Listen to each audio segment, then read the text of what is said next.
Good morning, everybody. No, good afternoon, everybody. Okay, so I had a big idea for today's video, except then I didn't get up until noon, and so that idea is gonna have to be shelved to hopefully be realized another day. Today, instead, I'm gonna talk about my boy Frank here and his author, a certain Jim Woodring. Jim Woodring has a new book out called Fran, and since there's not a bookstore within 100 kilometers of here that's likely to sell it, I am going to review his 2011 book, Congress of the Animals, instead. Congress of the Animals is a comic adventure undertaken by this guy, the ever-loving, innocent-hearted Frank. Frank inhabits a world just as uncertain and dangerous as our own, but since it's a cartoon world, it's often described as being surreal. That's not a bad description, except nailing the entire world and comic work of Jim Woodring down to a single adjective can be oversimplifying it a bit. Frank's world is one that functions under its own consistent logic, as consistent as the underlying logic of a Warner Brothers cartoon or a Harry Potter novel. But the rhyme and reason of Frank's world is, from the reader's point of view, really unbalanced. For example, in Congress of the Animals, the plot of the entire story is simple enough to have been written on the inside flap of the book by the author himself. And the way the plot progresses is pretty much the same as any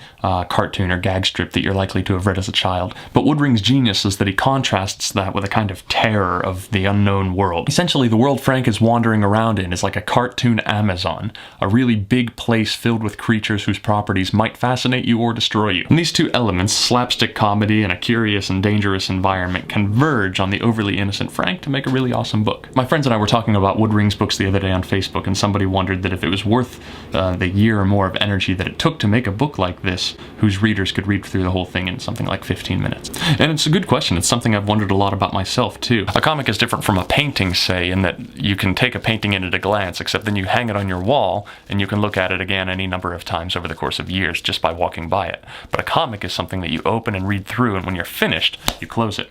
You're free to open it again at any time, but most readers probably don't. But at the same time, Woodring is renowned in the comics world, with even famous comic scholar Scott McCloud going as far as to say that Woodring will be the only author from this era remembered in 100 years' time. And that's a big statement considering how totally awesome and controversial the Marvel Comics Civil War saga was. I mean, they destroyed core aspects of their continuity culture. Spider-Man revealed his identity to the public, Captain America was shot to death, and... Yes? I'm being told they retconned that within 2 years.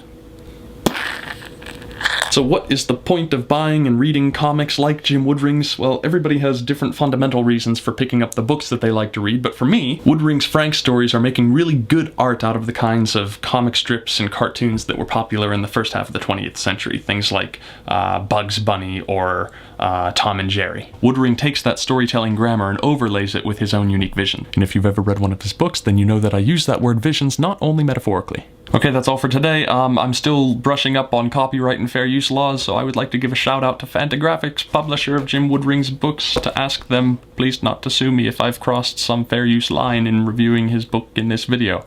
I like your guys' work, and that would make me very sad. Okay, see you tomorrow.